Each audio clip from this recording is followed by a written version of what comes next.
Merci d'être avec nous en direct. C'est un plaisir de vous accompagner. Et merci surtout de nous faire l'honneur de nous suivre, puisqu'hier, CNews était encore une fois la première chaîne info de France. Donc merci véritablement pour cette fidélité qui nous honore, n'est-ce pas, ma chère Nelly? C'est à vous pour le journal. Bonjour Sonia, bonjour à tous. On va parler justice pour commencer, avec l'heure qui est au réquisitoire au procès en appel de Bernard Tapie, l'homme d'affaires dont je vous rappelle qu'il est jugé pour escroquerie dans l'affaire de l'arbitrage controversé de 2008. Absent du procès pour des raisons de santé, non représenté d'ailleurs depuis le 25 mai dernier. Je vous rappelle que Bernard Tapie avait demandé un renvoi, demande qui entre-temps a été rejetée par la Cour. On va faire le point avec vous. Noémie Schulz en direct du Palais de Justice de Paris. Bonjour. Que se passe-t-il pour Bernard Tapie? Quelles sont les dernières informations dont on dispose? Les deux avocats généraux ont eu en préambule une pensée pour Bernard Tapie qui depuis une semaine n'assiste plus à son procès pour des raisons médicales. Je salue le courage et la combativité de Bernard Tapie face à la maladie, a insisté l'un des avocats généraux qui a précisé que même s'il était là aujourd'hui pour déterminer la responsabilité de l'homme d'affaires, il aurait bien évidemment à chaque instant à l'esprit sa situation actuelle. Manière de dire peut-être que les peines requises seront moins lourdes qu'en première instance. Il y a 2 ans, les procureurs avait demandé une peine très sévère de 5 ans de prison ferme à l'encontre de Bernard Tapie qui était déjà malade à l'époque. D'ailleurs, ça lui avait fait dire au procureur: vous êtes plus optimiste que mes médecins. L'accusation qui n'a pas manqué d'attaquer vivement le jugement qui avait relaxé l'ensemble des protagonistes il y a 2 ans. Un jugement marqué par plusieurs erreurs de droit importantes. Voilà ce qu'ils ont pu dire ce matin. L'accusation pour qui Bernard Tapie est le seul protagoniste de l'affaire qui savait à l'avance que l'arbitrage serait frauduleux. Il est aussi le principal bénéficiaire de l'infraction. La vaccination pour tous se poursuit, bien évidemment, en ce mercredi un peu partout en France. Gabriel Attal, d'ailleurs, s'en est exprimé à la sortie du Conseil des ministres tout à l'heure. Et selon le porte-parole du gouvernement, tous les signaux sont au vert. Nous entrons dans un mois clé qui doit être celui d'une sortie durable de la crise sanitaire. Et si nous pouvons aujourd'hui nous projeter, c'est parce que les signaux sont très encourageants et que l'épidémie continue de marquer son reflux net. Les indicateurs sont donc au vert au niveau national. C'est une bonne nouvelle qui montre que la première étape de levée des mesures de restriction est réussie et qu'elle n'a pas enrayé la diminution de l'épidémie. Il n'empêche, si on voit que la vaccination continue de progresser, le gouvernement néanmoins craint ce qu'on appelle un plafond de verre vaccinal. De quoi s'agit-il? On fait le point avec Florian Tardif.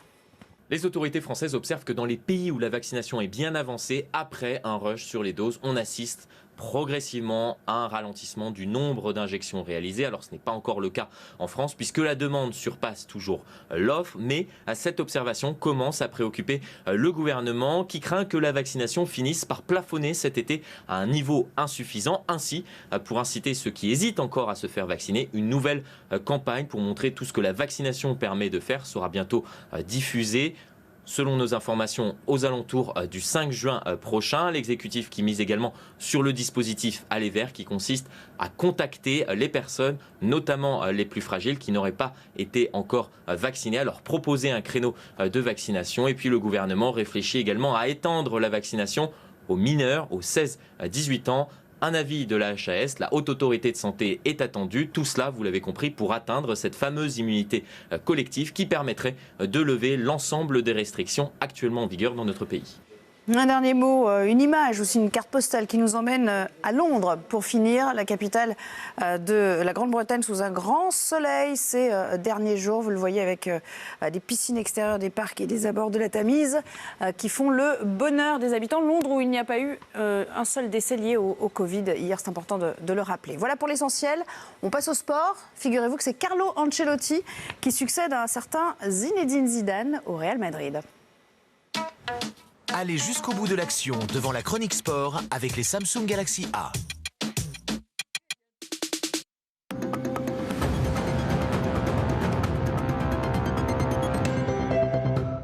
Six ans après, il est de retour au Real Madrid. Carlo Ancelotti a été officiellement nommé entraîneur du club merengue ce mardi. Ancelotti avait répondu aux attentes lors de son premier passage au club entre 2013 et 2015. Outre la C1, l'Italien avait également remporté la Coupe du Roi, la Supercoupe de l'UEFA et la Coupe du Monde des clubs. L'ancien coach du PSG retrouve également Florentino Pérez, qu'il avait évincé en 2015. Les retrouvailles officielles entre les deux hommes sont prévues ce mercredi à 18 h pour la présentation face aux médias. Ancelotti paraphera dans la foulée un contrat de 3 ans.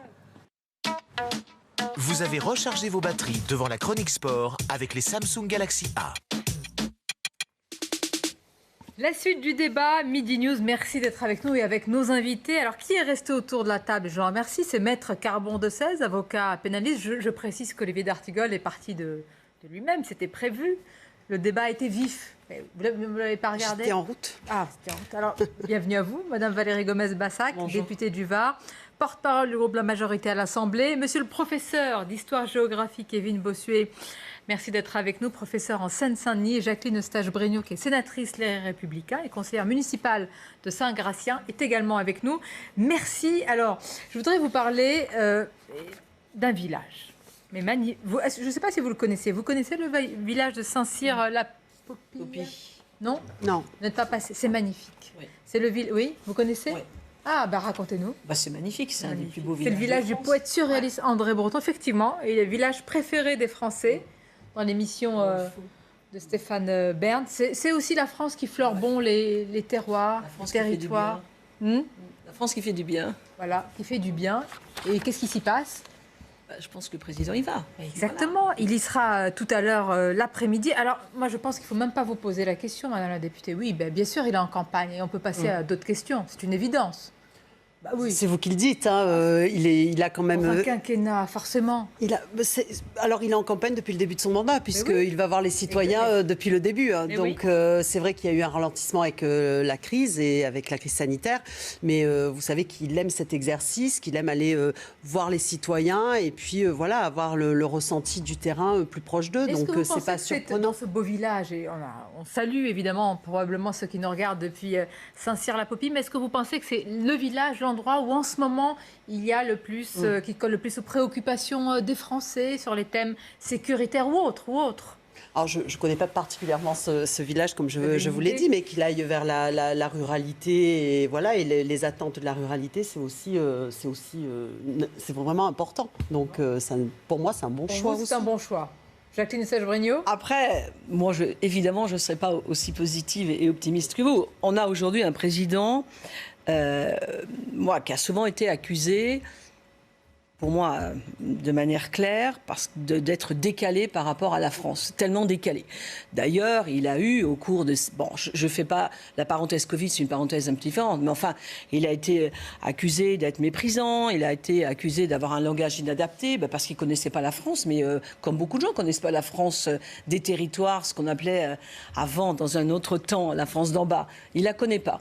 Donc, et c'est une réalité, parce que c'est son parcours, parce que par rapport à d'autres présidents de la République, il a un gros inconvénient, c'est comme il n'a jamais été élu local, il n'a jamais connu, il n'a jamais été les pieds dans la boue parce que la politique ne l'a jamais amené à ça.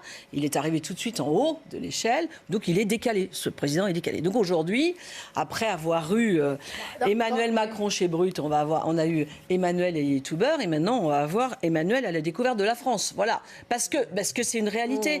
Parce que oui, je suis très sévère, mais c'est une réalité.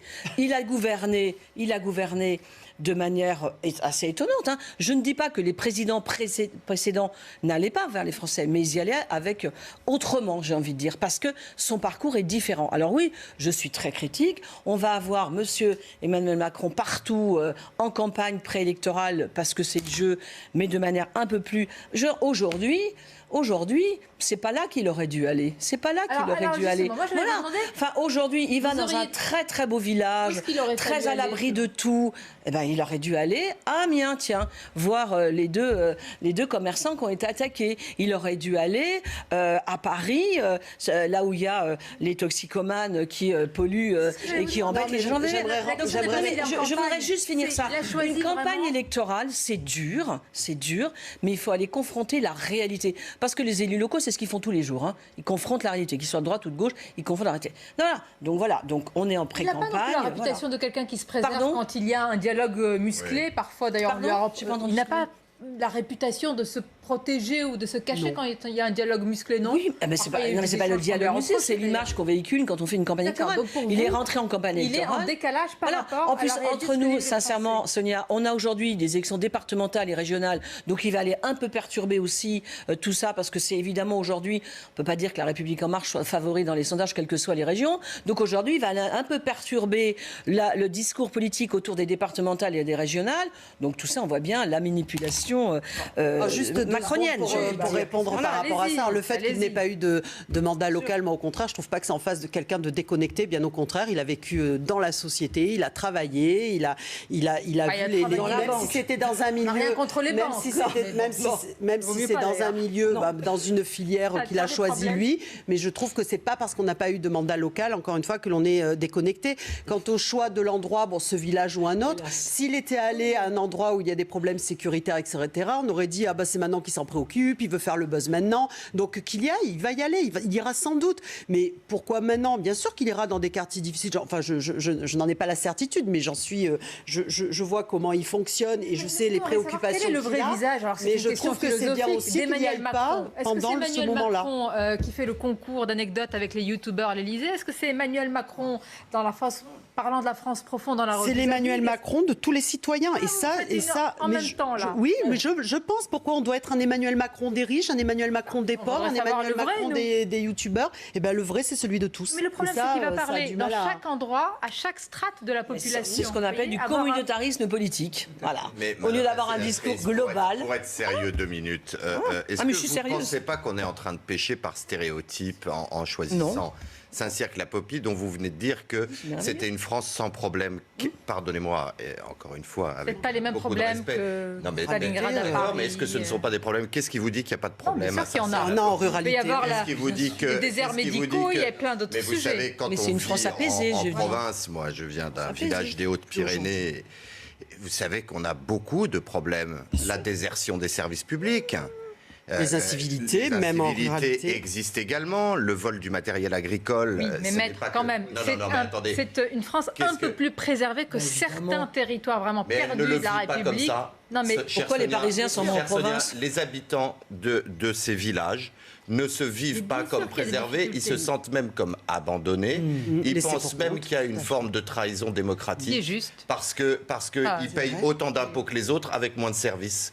Est-ce que ces gens, dont le problème paraît peut-être moins élégant à certains, ne vivent pas des problèmes et ne méritent pas que le politique s'y penche et les écoute? Et le procès me paraît d'autant plus injuste que Emmanuel Non, mais le Macron premier déplacement est symbolique, c'est pour cela. Il aurait été en milieu de. On a l'impression de dire que tout ça serait un jeu de dupes et que c'est la première fois, parce qu'il est en campagne, qu'il se préoccupe du sort de ces communes rurales. Mais quand il a été à la rencontre des Gilets jaunes après cet épisode, il n'a rien fait d'autre. Donc il ne faut pas dire qu'il se découvre un intérêt pour les communes rurales. Kevin Bossuet. Non, mais Emmanuel Macron est ici dans la communication. Ce n'est que la communication, rien que la communication.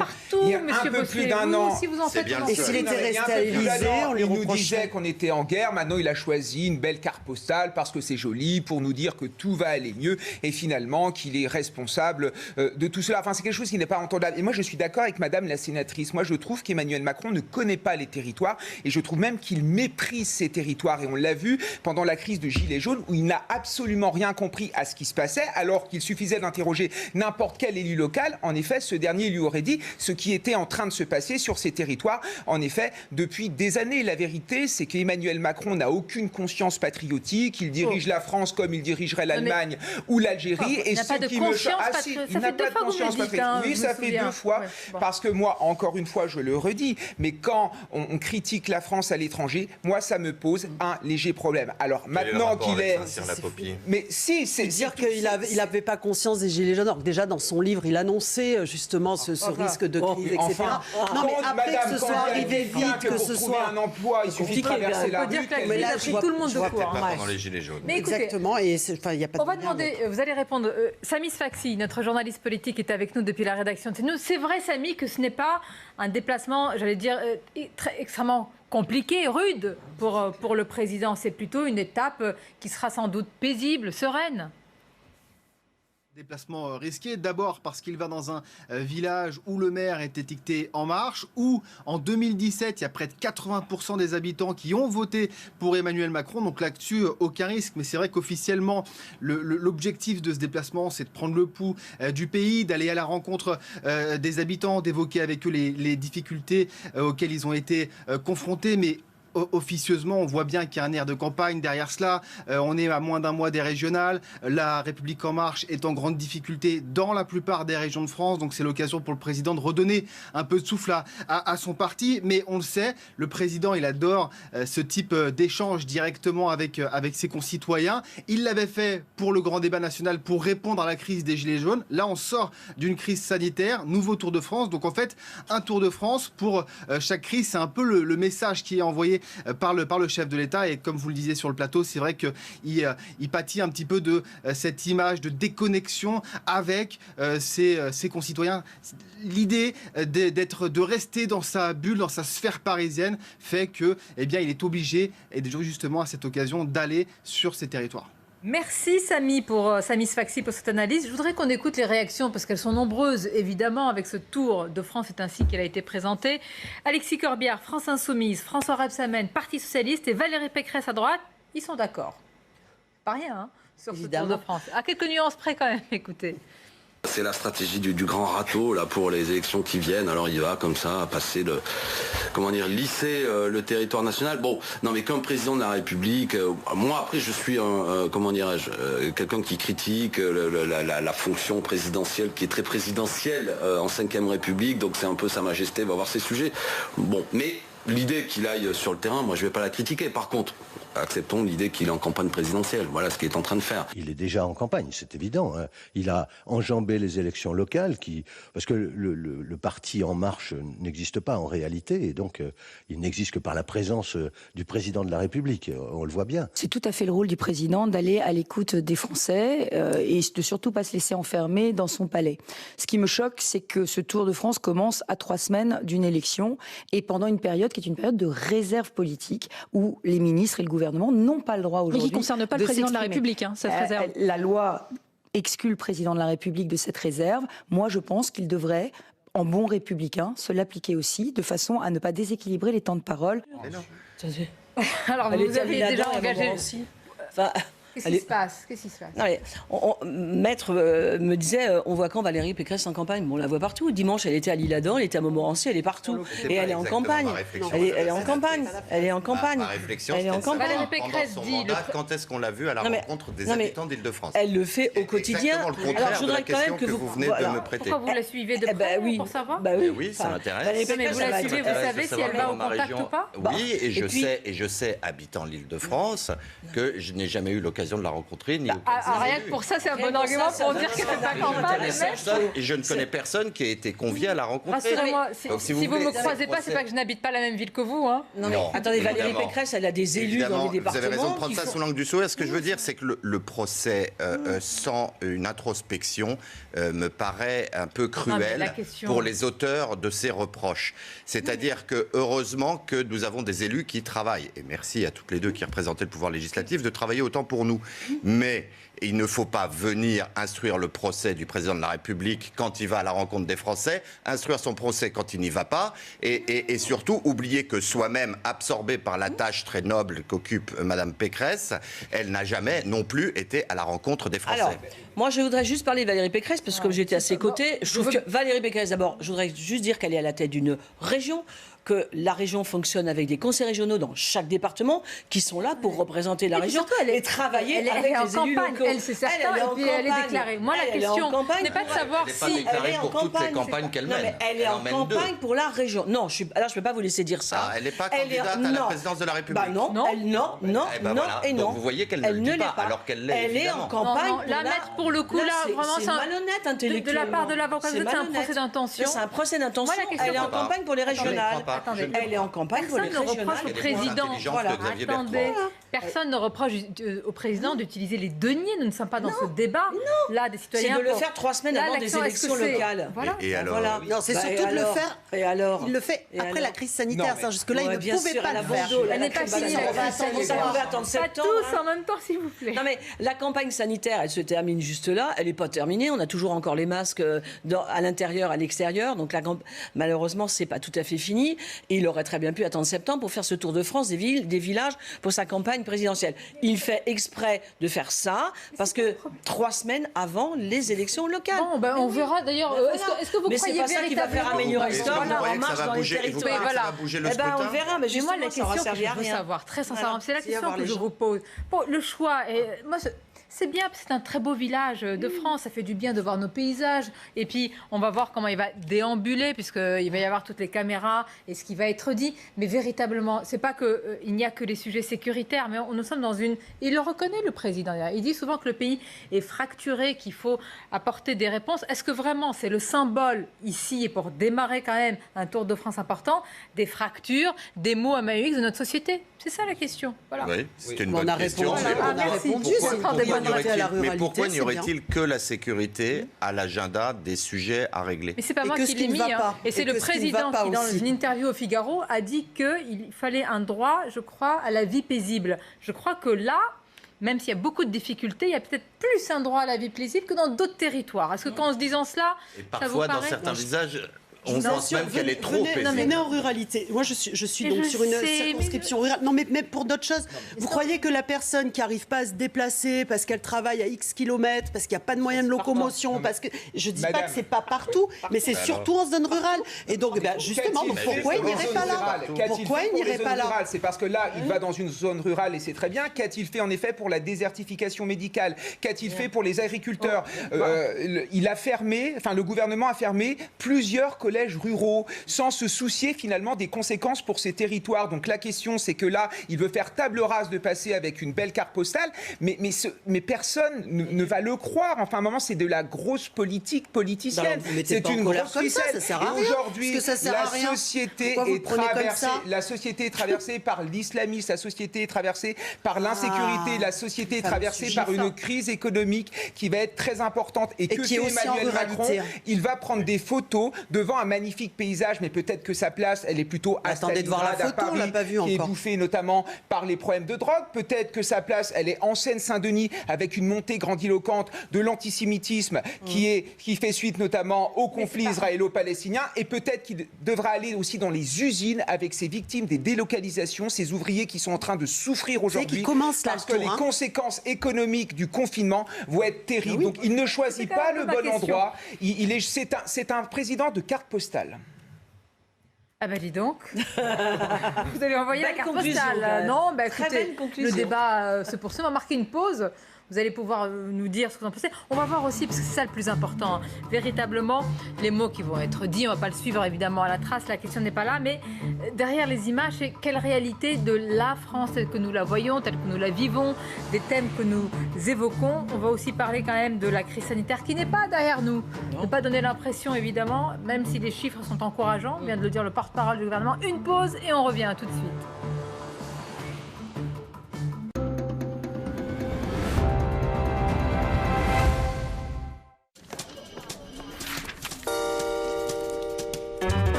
Pensez à tout sauf à l'encre. HP Instant Ink, votre encre livrée automatiquement avant d'être à court. Gérard de maxoutil.com vous présente des marques qui vont bien pour bricoler comme un pro. Percer, visser, scier, fixer, aménager, jardiner et plein de verbes en « et » pour tous vos chantiers. Et tu sais Kiko, ils font aussi des habits. Maxoutil.com, c'est aussi une équipe à votre écoute. Maxoutil.com, tous les produits pour vos travaux. Maxoutil.com, le site 100% français de vente d'outillage pour la maison, le jardin et votre atelier. Maxoutil.com. Imaginez pour le nouveau monde électrique. Imaginez pour une conduite plus intelligente. Imaginez pour aller plus loin. EQA. Le nouveau SUV compact 100% électrique de Mercedes EQ.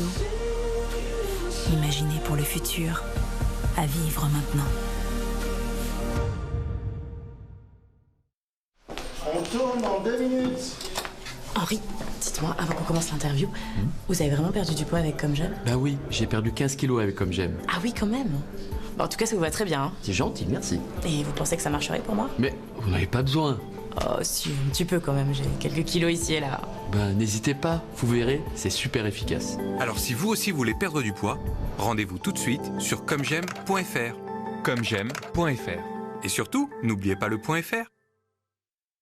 Votre passion ne devrait pas coûter un bras. Devenez un véritable cordon bleu. Blender haute performance, robot multifonction, plateau design. Vivez pleinement votre passion. AliExpress, émerveillez-vous.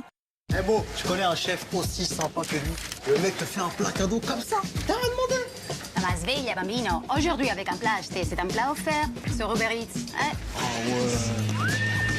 Faut pas la chercher, là. Uber Eats, parlons bouffe. Ce vendredi, méga jackpot Euromillions de 130 millions d'euros. 130 millions d'euros. 130 millions. Père. Fils. Ça c'est drôle. Arrête. Courageux. Meilleur amant. Meilleur ami. En un mot, c'est toi. Hybride par nature. Nouveau Renault Arcana. Découvrez nouveau Renault Arcana à partir de 239 € par mois pendant les journées portes ouvertes du 10 au 14 juin.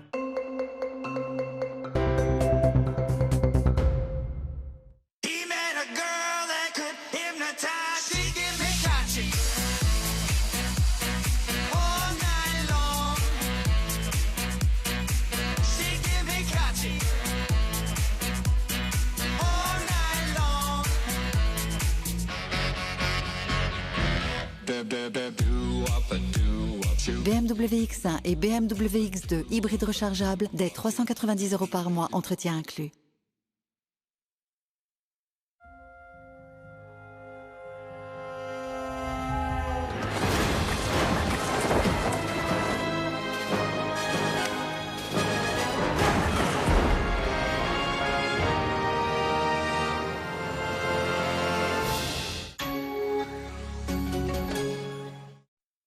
Donna, c'est mon sandwich plaisir.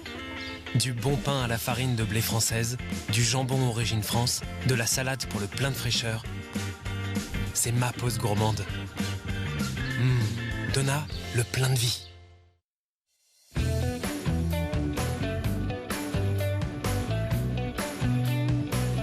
Avec la râpe à légumes électrique Silvercrest, transformez vos aliments en toute facilité. Grâce à sa fonction 5 en 1, tranchez, émincez et râpez aisément vos ingrédients afin de réaliser toutes vos recettes.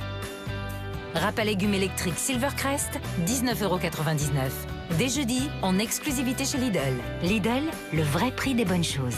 Et aussi vos vacances en France avec Lidl-voyage.fr. Schmitt conçoit des cuisines pour vous, vos sushis et vos amis.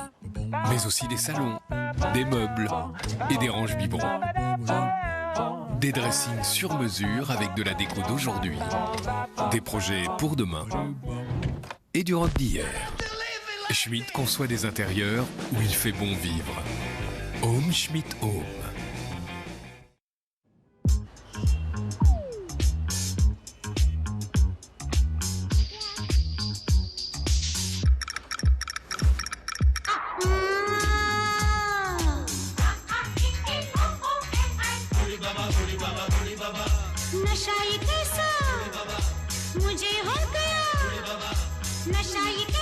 Au plus proche des moments qui comptent, avec iPhone 12 et le réseau 5G Orange. Orange. Qu'est-ce qui fait tourner l'économie? C'est vous. Vous qui des 4 coins de France remuez ciel et terre chaque jour. Depuis votre bureau, votre tracteur, votre cuisine, votre commerce, votre labo. Pour que l'économie locale redémarre celle d'un pays tout entier. Alors on ne sera peut-être jamais aussi formidable que vous qui faites vivre l'économie. Mais au Crédit Agricole, aujourd'hui plus que jamais, c'est notre devoir de vous aider à la relancer.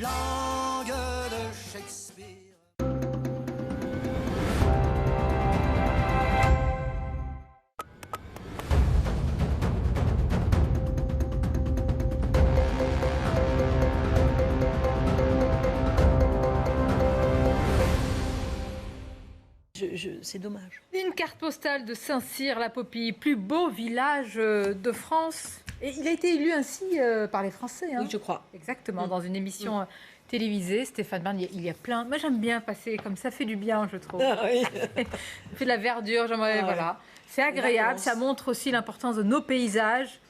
Qui ne sont pas abîmés par des éoliennes, je dis ça en passant, pour me faire des amis. Oui, ça c'est vrai. Non mais là, vous avez raison, attention, parce que j'ai eu des habitants de ce beau village qui m'ont dit, effectivement, il n'y a pas les mêmes problématiques que dans d'autres régions, mais il y en a d'autres. Il y a les services publics qui partent, il y a les déserts médicaux, il y a tout cela. Mais comme nous parlons souvent, que ce soit pour les régionales présidentielles, de thèmes sécuritaires, ce sont les politiques eux-mêmes qui le disent, qui vont cranter cette élection. On se demandait si c'était le bon point de départ, mais en tous les cas, voilà, c'est aussi l'occasion de mettre en avant un très beau village. Je voudrais qu'on écoute, c'était en exclusivité sur CNews, tout à l'heure chez Jean-Marc Morandini, un avocat, et c'est l'avocat maître du livreur qui a été agressé, vous le savez, à Cergy, et puis il y a eu ces insultes, mais racistes, insupportables, infâmes, vraiment entendre des mots comme cela aujourd'hui en 2021, évidemment c'est terrible. On va l'écouter, il explique un petit peu le contexte, il essaye de présenter le contexte de cette agression. Vous savez que cet individu, l'agresseur, a été finalement interpellé, d'ailleurs on peut dire fort heureusement pour lui. Parce qu'il y a possibilité qu'il y ait des règlements de compte. Il y a eu beaucoup de tensions à Cergy. On écoute cet avocat, justement. Des agressions racistes, vous en avez beaucoup. Mais là, il y a une dimension supplémentaire. Vous avez vu cette vocifération, cette haine, cette morve. Vous avez vu les paroles qui ont été prononcées. Il enlève sa capuche et il continue. C'est-à-dire que, publiquement, il sait qu'il va être filmé. Il sait que ça va être certainement sur les réseaux sociaux et il continue à faire l'éloge de l'esclavage. Ça, je pense que le procureur de la République qui doit donner la suite très rapidement de cette affaire doit prendre en compte cette dimension. La justice doit vraiment frapper fort, vous voyez, et pas dans quelques années. Ah oui, c'est toujours très important, évidemment, l'application de la peine, on va voir la proportionnalité, alors qu'il y a... Mais même l'agression, évidemment, c'est terrible, l'agression. Mais les mots qui ont été prononcés, ce qu'on disait hier, sont dévastateurs. Dévastateurs. On va voir, on va faire le suivi. Mais qu'est-ce qu'il risque, d'ailleurs ? Il risque 6 ans de prison. Hein. Il a agressé, c'est des violences avec des circonstances aggravantes. Il risque 6 ans. Mais il n'aura pas 6 ans. Enfin, je n'en sais rien. Je ne suis pas dans le dossier. Je ne peux pas prédire ce que va faire le juge. Je pense qu'il y a la bonne question, celle que vous avez posée, c'est l'immédiateté de la réponse pénale. Voilà, c'est ça le sujet. C'est quand est-ce que l'affaire va venir, et il est probable, puisqu'il est appréhendé dans une affaire de ce type, que ça passe en comparution immédiate. Je voudrais souligner l'intelligence, véritablement, l'instinct aussi de cette femme qui filme et qui fait tout pour qu'il enlève sa capuche, pour qu'il elle a été très maligne. Très maligne, pour qu'on évidemment puisse voir ce visage et qui n'a pas peur de le faire, qui entend quand même des choses même pas d'un autre temps. Non, mais c'est abject. Abject, ce qui est dit, et qui le pousse finalement à se démasquer. Moi, je voudrais juste intervenir 2 minutes là-dessus, parce que ça s'est passé pas très loin de chez moi, c'est dans mon département. Alors, Cergy, c'est pas une ville très facile. Moi, je voudrais dire 2 choses. D'abord, le racisme, quel qu'il soit, est à combattre, mais de toutes nos forces. Alors évidemment, dans ce pays, c'est plus facile de parler du racisme des petits blancs, parce que c'est toujours cette culpabilité. Mais ce qu'il a dit, sincèrement, ce jeune homme, je ne le connais pas, l'agresseur.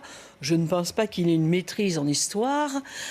Donc, je ne suis pas sûre que tous qui connaissent exactement la place arabo-musulmane dans l'esclavage au cours des siècles. Ce qui, quand même, moi, m'interroge, justement, c'est que ce sont des propos qui se véhiculent dans certaines communautés, dans certains groupes, où il se balance ça toute la journée. Parce que ce jeune-là, il n'a pas inventé, et en même temps, il ne connaît pas suffisamment l'histoire pour pouvoir en parler. Donc ça veut dire que c'est quelque chose qu'il porte, parce que c'est quelque chose qu'il véhicule dans leur communauté. Et ça, c'est un vrai sujet pour notre pays aussi. Parce qu'il ne faut pas croire que ces propos-là, ils ont été aujourd'hui diffusés sur votre chaîne en particulier, parce que cette femme a eu le courage de filmer et le courage de donner. Mais c'est du quotidien. C'est du quotidien, ces propos, pour certains jeunes qui subissent ces propos-là dans les écoles, dans les lycées, cette haine de certains, des uns envers les autres, c'est une réalité. Vous sur le racisme intercommunautaire. Exactement, mais c'est une réalité. C'est une réalité. qu'on a encore mis sous le tapis. Voilà, parce que c'est pas bien d'en parler. Quand Madame Taubira, il y a quelques années, dit il ne faut pas parler de ça parce qu'il ne faut pas culpabiliser nos concitoyens. Mais du coup, on s'approprie l'histoire. Les jeunes d'aujourd'hui, comme moi, je ne suis pas responsable de l'histoire d'il y a 15 siècles de mon pays, mais c'est l'histoire. L'histoire, c'est l'histoire. Les traites arabo-musulmanes, c'est une réalité, c'est l'histoire. Et on ne va pas dire aux jeunes d'aujourd'hui, c'est de votre faute, ça n'a rien à voir. Sauf que, et vous voyez que ce qu'il dit là, c'est pas par hasard qu'il le dit. C'est parce que dans son cerveau, c'est écrit. Et ça n'a pas été écrit par hasard, ça a été écrit parce que c'est quelque chose qui se dit. Et donc, voilà, cette espèce d'ignorance de l'autre, de l'histoire, du fait qu'on laisse dire ça, et voilà où nous en sommes. Mais c'est pas une ignorance de l'histoire, voilà. Factuellement. Ce oui. Non, mais c'est vrai. Non, mais l'instrumentalisation, je parle. C'est le ton sur lequel il le dit. Non, mais c'est l'instrumentalisation, c'est pas une ignorance, parce qu'il en parle avec brutalité, parce que malheureusement, la personne de couleur qui est là, il la déteste. Parce qu'il le prend pour un esclave. C'est quand même dramatique d'entendre ça dans notre pays où, effectivement, on a toujours essayé de porter cette envie de vivre ensemble au-delà de nos origines et de couleur de peau. Eh bien, ça, je pense que ça n'existe plus aujourd'hui. Vraiment. Ça n'a jamais existé. Ah si, moi, je fais partie d'une génération... Si, le rousseauisme monsieur. Le plus béat, alors, moi, je fais partie d'une génération... Mais qui croit que les gens naissent en s'aimant? Est-ce que vous avez déjà été à la sortie d'une école, Madame la sénatrice? Non, mais attendez, aujourd'hui... Mais moi, je fais partie d'une génération. Mais moi, je fais partie d'une génération où j'ai été élevée avec des gens de toute origine et ça ne nous posait aucun problème. Voilà. Plein de Français. Ben voilà.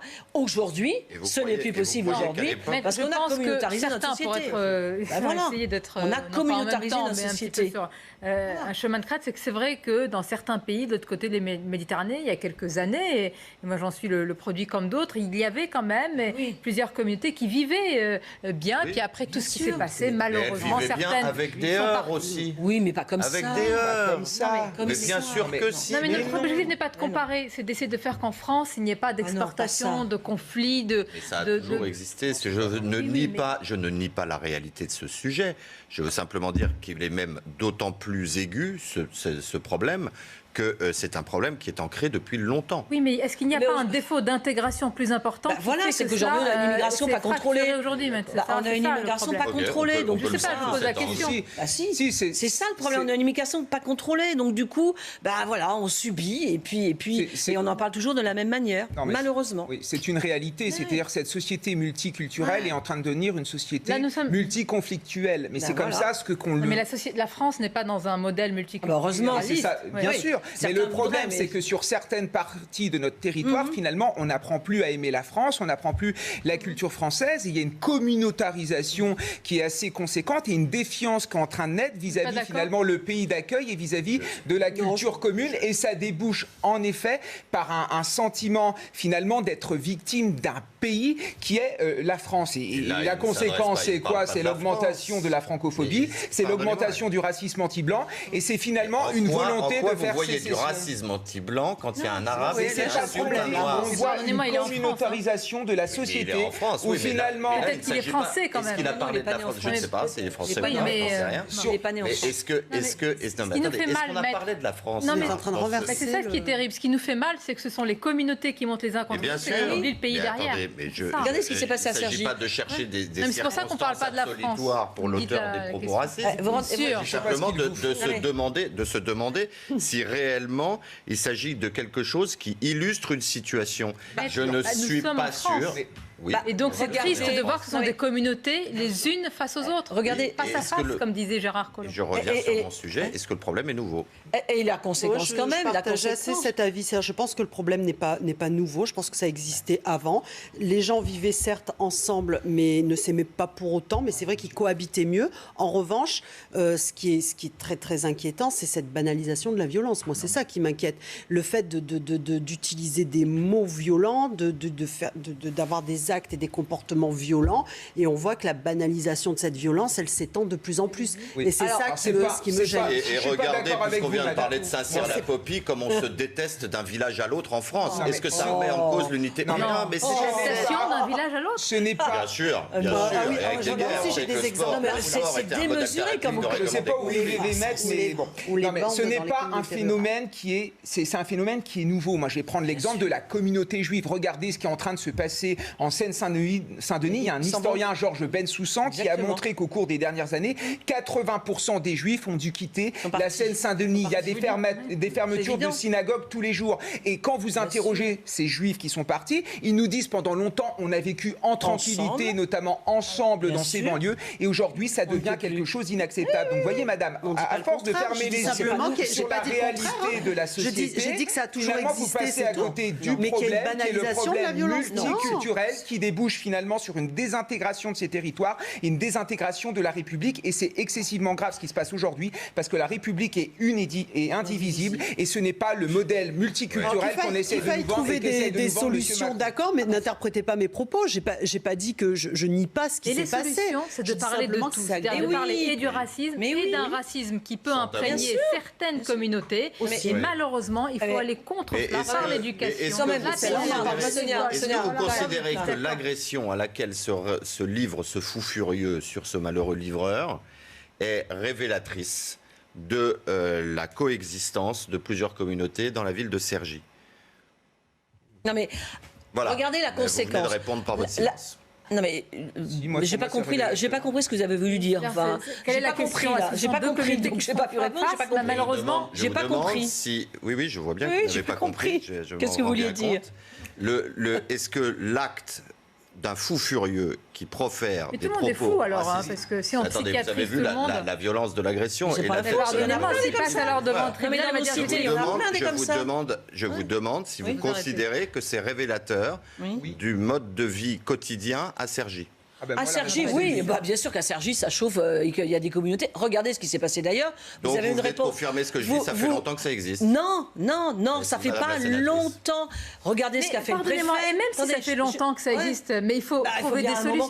Je trouve que le débat de dire mais ça fait 10 ans, ça fait 20 ans, et quand on arrive là... Non mais regardez ce qui s'est passé, chère Sonia, c'est exactement ce que j'ai dit tout à l'heure. Le problème est d'autant plus aigu qu'il existe depuis longtemps. Ni vous, ni moi, ni nous ne savons si c'est plus important ou pas. Ce sont les chercheurs qui ont écrit sur ce sujet, et si on en croit certains ouvrages, mais alors je ne sais pas, il faudrait voir Georges Bensoussan, c'est vrai que ça fait 10 ans ou 15 ans qu'il écrit là-dessus, lui il parle d'un phénomène qui ne cesse de grossir. Mais bien sûr, mais je ne sais pas. Oui, vous remettez en cause. On dit la même chose, le problème est d'autant plus aigu. Et donc c'est quand même très étonnant d'entendre des politiques qui ne se sont pas penchés dessus au préalable.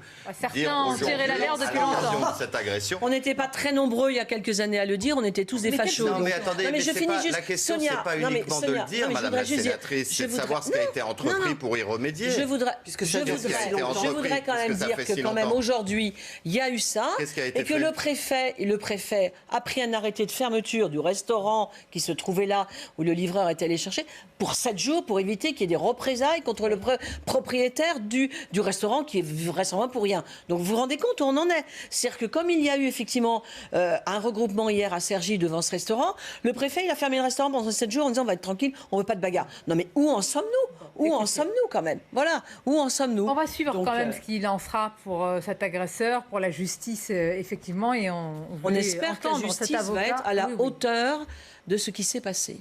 Espérons. Je n'en suis pas si sûre. La situation sanitaire. Bon, je vais vous parler de bonnes nouvelles puisque ça va mieux, mais on ne baisse pas la garde. C'est ce qu'a dit le porte-parole du gouvernement, Gabriel Attal. Écoutons-le d'ailleurs à ce sujet. Et juste, je vous dis, parce que ce qui se passe ailleurs, et vous le savez bien, en Israël, vraiment allègement conséquent des mesures. En Grande-Bretagne, et fort heureusement, c'est formidable d'avoir pas plus un mort, enfin en tous les cas ces dernières heures. Donc c'est un bilan quand même important, un non-bilan important. Et écoutons Gabriel Attal à ce sujet. Nous entrons dans un mois clé qui doit être celui d'une sortie durable de la crise sanitaire. Et si nous pouvons aujourd'hui nous projeter, c'est parce que les signaux sont très encourageants et que l'épidémie continue de marquer son reflux net. Les indicateurs sont donc au vert au niveau national. C'est une bonne nouvelle qui montre que la première étape de levée des mesures de restriction est réussie et qu'elle n'a pas enrayé la diminution de l'épidémie. Non. Alors, ça va mieux pour la situation sanitaire, mais ne pas baisser la garde. Bon, rien de nouveau, hein, en même temps. Et nous, on a envie de savoir... Non, mais en même temps, c'est vrai, pour une fois, c'est le cas. On a envie de savoir, parce qu'on c'est ce qu'a évoqué tout à l'heure Nelly dans son journal, c'est-à-dire qu'il y a une sorte de plafond de verre maintenant, Madame la députée, pour la vaccination.